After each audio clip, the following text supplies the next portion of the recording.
Hi, everyone. Welcome to the Make Space for More podcast, where we talk strategies for growing and scaling your business in a way that's authentic and aligned for you. I'm your host, Melissa Swink, and in today's episode, I have a very special guest joining me, one of the senior VAs on our team, Sarah Sutton. So I will introduce Sarah in just a moment here, but want to set the tone for what we're going to talk about today. But briefly, before I do, I wanted to recap last week's episode. I also had one of the senior VAs on our team, Marissa Reether, on that episode. If you haven't had a chance, go back and listen to it, because Marissa and I talked about the idea of giving up control and why it's so hard to give up control, but also why it's important to give up control. And of course, we're talking about some control, not of course, let everyone and everything take over your life and your business, but the things that you know that you need to release because you can't hold all of it. We're going to talk about then, most importantly, some of the tips and tools and strategies that we help our clients use in order to release control of the appropriate things to hand off, and then ultimately be able to free up your time and energy. I think the most important thing that I wanted to share about that conversation was Marissa was using the word control.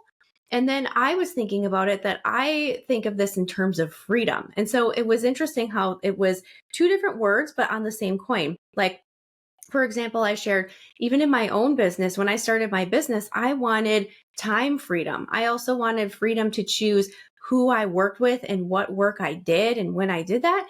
And then Marissa actually turned it on its head and shared in her own business that she wanted to control her time. She wanted to control who she worked with. And so it was just an interesting play on words of control versus freedom. So if you haven't gotten a chance to listen to that one, go back, because there's some really good pieces in there, especially those of us who are self-proclaimed control freaks, perfectionists, all of that. So you're going to want to take a listen. In today's episode, Sarah and I are going to be peeling back the curtain and giving you a glimpse into the professional lives of virtual assistants. And you might wonder, that's great. I'm kind of curious about how virtual assistants do all of these things, but this is going to be very helpful for you in order to really maximize your working relationship with a virtual assistant. So today we're going to give you a behind the scenes look of how they're able to support a variety of clients in a variety of industries and what they need most from you in order to be successful. So before we dive in, I would love to formally introduce Sarah Sutton. She lives in San Antonio, Texas with her husband and 5 children and their dog, Sasha. Her family enjoys traveling, camping, and hiking together. In her free time, she enjoys running and reading. With over 10 years of experience as a virtual assistant, Sarah has worked with clients across a wide range of industries. She is passionate about handling tasks, both big and small, that allow her clients to focus on what truly matters in their personal and professional lives. Sarah, welcome to the show. Thank you so much for taking the time out of your incredibly full schedule to be with us today. Yeah, I'm very happy to be here. This is usually not you and I chat in very small snippets, so it's nice to have an actual conversation. Yes, absolutely. So in the spirit of sharing more about behind the scenes and giving you a glimpse behind the curtain, I meet with our senior VA team usually about once a month to recap kind of how things are going with team, how things are going with clients, talk about some of the things that, we might be able to, continue to improve upon and such. But in between those calls, we use a tool called Voxer, which is like a walkie-talkie voice messaging app. And so you're right, Sarah, we talk in small snippets on Voxer all the time. So this is kind of an extended conversation from that today. It's fun. Yeah. So today I want to focus on 8 secrets your VA wants you to know. I think that really sums up the things that we had talked about that we wanted to share for today. So the first one that we wanted to dive into is, this is your VA's job. This is not necessarily a side hustle. This is not their hobby. This isn't just something that they're doing to potentially pick up work on the side of what they're doing. Do you want to share more about that? Yeah, and one of the reasons why this jumped out to me is that I know I have met with people that, when you're just talking about what does a VA do, and they will say things like, oh, I had someone, down the street help me a little bit, or, I used to work with someone and I don't know, they kind of just fizzled out, or I never heard from them again. And that is like a very different approach from the way, I look at being a VA. I know your team members look at a VA, like this is our job. Like we're committed to it. We want a long-term commitment. That's like the best situation. And then because of that, there are definite professional, I guess I would kind of say parameters or expectations that are set up. So if someone is looking to work with a VA and that VA comes in and they have, some things laid out as far as like a contract, invoicing, payments, even like deadlines and when they need something to meet your deadline, like those are good things. Like don't be put off by those things that are put in place, because ultimately, if your VA is approaching their work as like, this is their business, this is their career, it's going to just be a better result for the client. 100%. I think this is the word that's standing out to me. And this is something that's been relevant to a lot of conversations I've been having with other business owners in similar industries is what is the container in which we're working together? What does that look like? And so, yeah, when you talk about contracts, when you talk about, maybe boundaries on here's when I'm available to serve you, here's when I'm not, because this is the work that we do to provide for our families and put food on the table. Mm-hmm. Yeah. And I love the clients I work with. And a lot of times I get to know things about, their kids or their pets or things like that. But ultimately it still is a job, and it still is like, so they can always expect that I will approach it with like professionalism. There's some things about, the way we communicate and the times of day, like you said, that we communicate. It's just to maintain that professional relationship. And it just makes everything run more smoothly. Agreed, 100%. But then also kind of going into the second thing we wanted to share in terms of secrets that VAs want you to know is that on the flip side, your VA is not magic either, because we are working with a variety of people in a variety of industries. And then we certainly have our own, personal commitments on top of all of that. That's part of the parameters in that container in which we work with our clients. For sure. And, I love when I talk to someone and they say that like they just, their assistant has turned their business around. They couldn't live without their assistant. And I 100% believe that's true, but it didn't happen immediately. Like there is definitely it takes a while to build that relationship. You're not going to see results like day of. I would say my guess would be at least a month, if not a few months, to really get into a super good rhythm and groove with your client. And that's why, like, I love the time that you have put into like the onboarding process. And this, we've, as senior VAs, have talked a lot with you about like how do we onboard our clients? And so if clients just trust the onboarding process that their experienced VA has, you will definitely get to that point where you're like, oh my gosh, my VA changed my life. It just doesn't happen overnight. I love that. There's so much that we can unpack there in terms of really the overall lift of just starting to work with a new client and then getting into that groove, because a lot can happen and a lot can be uncovered in especially the first, I would say, 90 days of working with one another. I'm thinking of an example of we had a client hire us who very much functioned on his own in his business. He was a solopreneur and he had some very manual things in place. And I'm not knocking this because everybody has a starting point. But for example, he had a paper calendar with all of his appointments. And he wanted to get to a point where he had a fully functional CRM system where customers could book on his calendar electronically. And so if you think about like, oh, I'm going to hire a VA who knows this type of system or has done this type of work before, and they're just going to wave a magic wand and get this set up for me. And yes, that's partially true, where hiring the right person with the right expertise can absolutely get this done for you and save you a whole lot of time and probably save you from some serious mistakes in the process. But we also have to recognize that there are steps involved with going from paper calendar to like fully online self-functioning calendar, there's a lot of lift in that process. And you might uncover things within your own workflows that you're like, oh, let me think about that for a minute, because in order to do this, first I need to do that. And so that's what we talk about, I think, when we're referring to that onboarding process, is there can be a lot of steps revealed that maybe weren't as obvious when we first started out on this journey. For sure. Yeah. Yeah.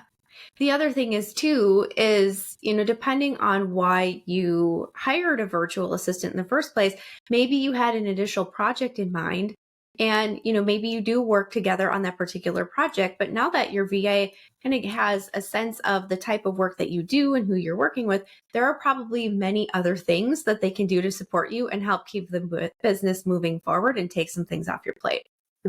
Yeah, I always ask my clients to have like a back burner list. Like, if you had all the time in the world, what would you do? Because it's amazing, like when you have someone supporting you, like you could get to that list and like actually get through it pretty quickly. And these are the things that maybe for like years you've been hoping to get to. You're right. You're right. How many times have people said, oh, it's been, for years, I've wanted to launch a new website, or for years, I have wanted to do more speaking engagements, but because they're running their day-to-day business, they have not had the time to dedicate in order to make that happen. And then when you have the right people on the team or the right virtual assistant, all of a sudden they're able to start, doing some reach outs to book some speaking engagements, or they're able to create another landing page on your website to promote this thing. So there's a lot. I think the biggest thing is what I have found in the way that we work with our clients, continuity is huge. And that investment in time is multiplied the results. Yeah. So then, as far as diving into the next thing, so we started talking about CRM tools in that particular example. And this is just one of many, because we'll have clients come to us and say, I'm looking to build out my CRM, and insert whatever CRM here, because there are hundreds, if not thousands out there. Some of them are very general and very popular. Some of them are very industry specific. And so they'll say, do you have a VA who knows this system? And my answer may or may not be, no, but we do have work in, similar CRMs, and all of them do function fairly similarly with some exceptions. So in other words, we can talk about, different systems that the system that every client uses are different. But then also we work with so many different people in a variety of industries that we're Googling a lot. The secret is out. It's really that simple, you guys. We do a lot of Googling. We do. This happened with a client the other day on a call, and they were asking for something, and they were using a very specific term. And I thought I had an idea of what they were looking for, but we were kind of talking past each other. And so while on the call, I just did like a quick Google search. I was like, okay, what it sounds like you're looking for is this. And they're like, yeah, that's exactly it. But they just didn't know like how to ask for it. But because I've been doing this for so many years, and you see so many platforms, like I knew what to Google. And then I just told the client, I know that can be done. I personally haven't done it. And that's the perk of working on a team rather than just on your own, is I could tell the client, like, if I don't know how to do it, someone on Melissa's team does. And so I got off the call, did a couple more like Google searches, immediately sent an email, said, actually, this is super easy. Like, I can get this done by tomorrow. But, they were concerned that I didn't know like exactly how to do it, because I've done enough systems that I had a pretty general idea of like how to get it done. Yes, I think you and I have talked about this, because both Sarah and I have been in this industry for more than a decade. And so we both started at a time where this was a somewhat new concept for a lot of people. And we spent a lot of time just learning how to do all the things. If the client said they needed us to do an email newsletter, well, guess what? We're writing an email newsletter, and then we're figuring out, if they didn't already have an existing one, what software we could use. I'll give you the short answer. Back then, it was like always MailChimp, right? Like MailChimp was probably the most popular, and it still certainly is. But there are so many out there now. But you were Googling things all day long and figured out. I mean, I think when I started my business, ultimately kind of on the same tone, was that I didn't know what I specialized in at that point or what was my, I don't know, my area of expertise. And so we would just say yes to all the things, whatever the client needed, and just figured it out. And I think, to a lot of degrees that served us well because we have such um, a wide range of experience and we have that as a foundation. So even if it's something that we're not an expert in, we can usually kind of dabble our way through it unless it truly does warrant bringing in an expert and somebody with extensive experience to do the thing. For sure. And that was one of the other sort of secrets, I guess, that, you and I had talked about was that your VA probably can't do everything and I was they going to say, here's shouldn't. the flip side of that. Yes. Secret 4 is, and also one person can't do everything. Right, for sure. And if you are, looking to bring on an assistant and they say like, yeah, I can do graphic design and bookkeeping and your marketing and all the things, like there's probably a good chance that maybe they have like a kind of a general knowledge of all those things, but you really can't be an expert in everything. And so that kind of is a little bit of a red flag. I think probably, which is even more of a red flag, is if someone were to ask their VA to do something and they just said, no, I can't, and that ended the conversation. Like that would be a red flag as well. So it's always nice. I try to offer a solution if it's something like I do not do bookkeeping. We happen to have a fantastic bookkeeper, and I don't do graphic design. We have a fantastic graphic designer. Mm-hmm. So, and if it's something that our team doesn't do, we can refer it out to someone else that we know can. Absolutely. But the answer should never just be no. Absolutely. That brings up a great point. And I think that's really what we're trying to illustrate here when it comes to one person's skill set and knowledge base is, could you, for instance, Sarah, create a simple graphic in Canva where we can pull a template? That is easy, right? Like that's something that many VAs can do. If the client is looking for a logo or branding or, a highly customized graphic, 100%, that's when we start bringing in the graphic designer. So it's also knowing kind of that where are we getting to the limits of our own knowledge and when do we need to bring in an expert? And I think the best VAs are self-aware enough to make that call. And so to your point, a red flag, there were 2 red flags that you pointed out, and I want to explore 2 of these. Is both of them, I should say, is the first one being if you meet a VA who says that they can do all of these things, that it's potentially a red flag. And you're right. I know personally when I interview VAs for the team, I will ask them, what are 3 things that you would love to do all day, every day, if you could? And that really gives me a sense of where their skill set lies and where their interests lie, because we want people doing things that they love and are naturally good at. Oh, for sure. And I love that, that it's not just like, could you do it? But it's like, do you want to be doing it? Are you like interested in like improving your skills in that area? And rather than just like, like you said, I could churn out some things on Canva, but they're not going to be the same as a graphic designer. Right. Exactly. And knowing the difference, and knowing when to bring in somebody else. But I also love that you pointed out, if you're having a conversation with a client or, client and VA are having a conversation about something that they need support on, and the VA is like, I don't know how to do that.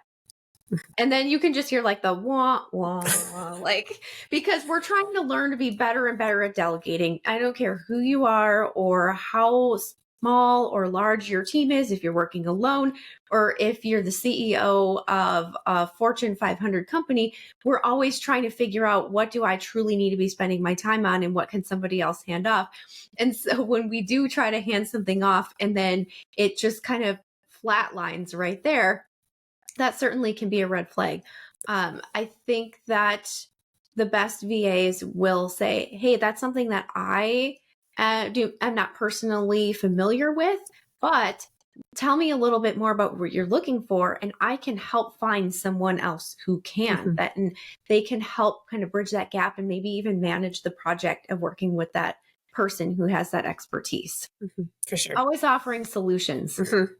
Yes. Absolutely. Absolutely. So shifting gears a little bit, I know we've been talking a lot about skill set, but then also there's a time management piece in there because as we mentioned, VAs are working with a variety of clients in a variety of different industries. And so the secret that we want to reveal here, and you probably know this, but it's an inconvenient truth is what I like to call it. You are not your VA's only client. I There, I know. said it. I I said it know. out loud. We're supposed to make every client feel like they're our only client, but the truth is that we're juggling many.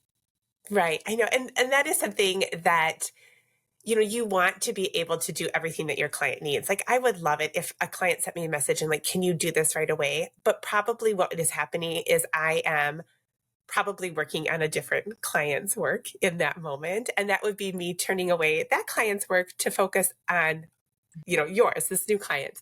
And so I do, clients, and this I would say very seldom in my 10 years has this ever really been an issue where, the expectation is that something is done immediately. It doesn't really become an issue. I think partly because that expectation, those parameters are laid out in the beginning of the relationship. Mm-hmm. But what it does, we can just remind our clients that, just like you wouldn't want me to stop doing your work and all of a sudden shift gears to a different client, I'm not going to do the same, and then that usually kind of resolves any conflict there. Mm-hmm.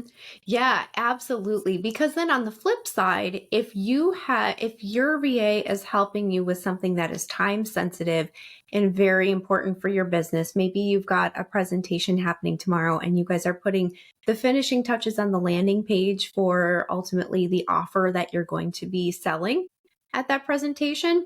And then your VA gets interrupted by another client of theirs, and then your work ultimately doesn't get done, or then VA has to go back and like, where was I at with this? And maybe the quality isn't quite as good as what it could have been if they were heads down and focusing on that.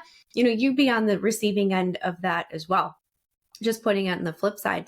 But it does go back to establishing some of these boundaries and parameters on response times and, what the overall flow of communication looks like. The other thing is too that I want to touch on is sometimes clients get a little bit uncomfortable about, how many businesses does my VA support and how do I know that they're not sharing information about my business that they shouldn't be?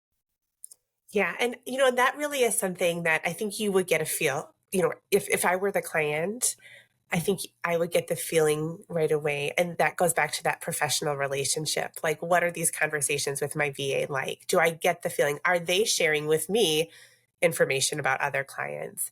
I know myself, I don't think I've ever really mentioned to another client who my other clients are. Like, we just don't share it. It's confidential. Mhm.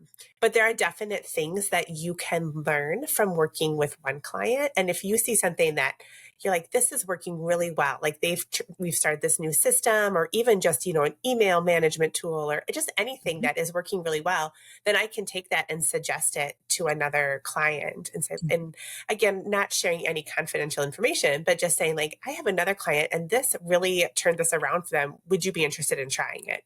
So it's really a benefit. Agreed. Absolutely. And that's something that I share with clients who are maybe hesitant. They're like, well, if this person's serving a variety of businesses, first of all, how are they going to really get to know my business? And how do I know? Let's say this person is in a highly competitive industry, like let's say a realtor. Mm-hmm. Now, we have several realtor clients that we serve in our company, and I can tell you that they're all in different locations, and that does matter. I realize that It does. many realtors can assist, buyers or sellers in different places, but for the most part, they've got kind of their footprint in a geographical area. And so sometimes we can say, hey, one of our other clients has found some success in reaching out to clients via this method of communication, or their newsletter open rate went up, 25% when we started sharing a funny story about, something goofy that happened at an open house. I'm purely making this up off the cuff, but you get the idea where we're of course not sharing trade secrets. We're not sharing details and names and facts and figures, but it's like hey, this really worked over here. What do you think about us trying it? So sharing the best of the best where it's Yes. appropriate and Mhm. applicable. Mhm. Yeah. So we talked about kind of the overall container of working with a VA and setting kind of the parameters around the work together. We talked about how it does take some time in order to develop that relationship and really build that delegation habit. Talked about skill sets. We talked about maybe some of the inconvenient truths, but also, some of the benefits of these. Let's talk a little bit about the overall working relationship with a VA, because I think the biggest thing that we want our clients to know is that we really do want your feedback. Yeah, for sure. Because I think if there is any issue, it almost always can be straightened out. It's very disheartening when you all of a sudden get a notice from a client that they want to terminate and you're just like, oh, I didn't even know there was a problem. Mhm. And so that's why, like, and because we work remotely, and I think that is a concern sometimes with people that are not used, maybe they've had an in-house assistant. They're like, oh, but I'm never going to see the person. And because you work remotely, it's so easy to read into an email, or you're not having that. We check in pretty regularly with our clients, but there's a lot of emails or Slack messages or things going back and forth in between check-ins. And so I don't want to be guessing like, oh, that email was kind of short. Were they upset with me? Did they not like this? I don't want to be, I would rather have a client say like, yeah, Mhm. that didn't work out well, or I really want to change this for next time, rather than me having to guess. Yes. Yes, absolutely. So, don't think that you're being rude Mm-mm. or going to hurt our feelings, especially in the beginning of that working relationship. Now I can say too that this is very few and far between over the years where we have had clients who have, I would say, scarred on their first cut of, they have come in hard and Mm-mm. unnecessarily harsh and negative with some of their comments. That I can tell you is a very unusual scenario. I see clients erring towards the side of, oh, I don't want to tell her I didn't like Mm-hmm. that social media post because I know that she put this time and energy into it.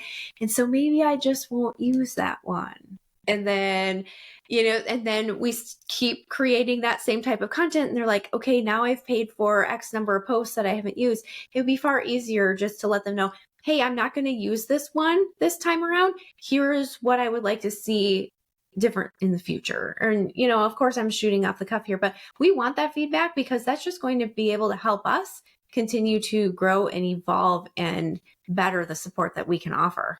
For sure. And most experienced VAs have been doing this long enough that we are not going to sit in a corner and cry if something doesn't go well. We're not perfect. And I know that not everything that I put out is exactly what the client maybe was looking for. And there's just no way for it to get better, like you said, unless I know that changes need to be made. Yes, yes, absolutely. So let's go to the dark side here for a moment of kind of ultimately what we're trying to avoid is if you're finding that this is just not the right fit. Right. And, if you as a client are thinking that, your VA might be thinking it too, because Mhm. sometimes it just isn't. Like, it Mhm. could be something as simple as time zones. Like, I know, have run into that before, where we have like vastly different time zones, and there is a need for something to be done at a specific time. And that's a struggle for the VA to meet that because of a time zone thing. That is a super easy, Mhm. like, that makes total sense. There's no hard feelings. You can't change, what time zone you're in. But it could be something just like even communication style. You're just not meshing. And so if the client feels it, like the VA probably feels it too. Yes. Yes, absolutely. Sometimes people just don't click. Mhm. And sometimes it's hard to fully diagnose where the breakdown is coming from.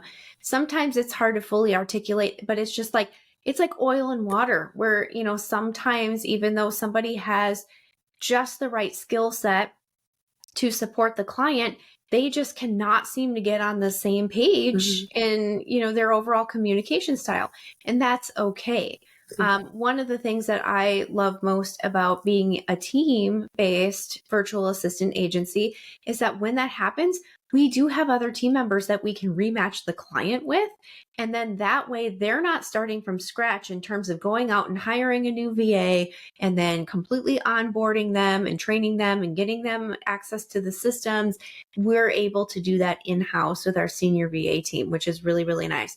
The other thing too that I wanted to touch on when we're talking about kind of when things go wrong or things don't go as smoothly as we would like, process is a huge part of this. Oftentimes when I see there being frustration or a breakdown in communication, sometimes it just boils down to let's review our process and see where the gaps are. To give you all an example of this, we had a client who was just very, very frustrated with the team when this was a couple of years ago when they were creating email newsletters for them. And once we really dove deeper into where's the breakdown, where are you feeling frustrated when it comes to the content we're creating for your email newsletter?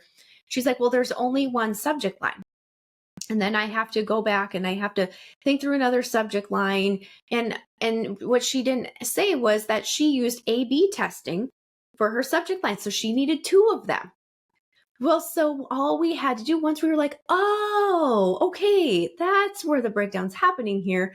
We went back to that email newsletter template that we created. It was a simple Google Doc and we put subject line A, subject line B. And it was very clear to everyone on the team, from the copywriter to the person who is in there and creating these beautiful email newsletters, of every email needs to have two subject lines.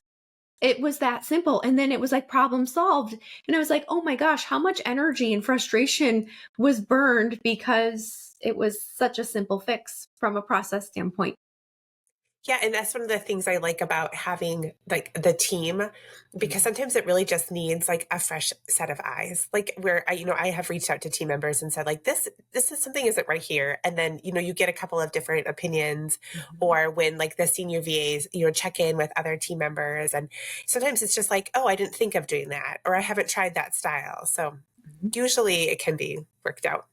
Absolutely. Absolutely. And as we're kind of talking about potential endings of relationships with VAs, whether, it's just not a match and we need to find somebody else who is more aligned, sometimes people will discontinue working with their VA for good reasons as well.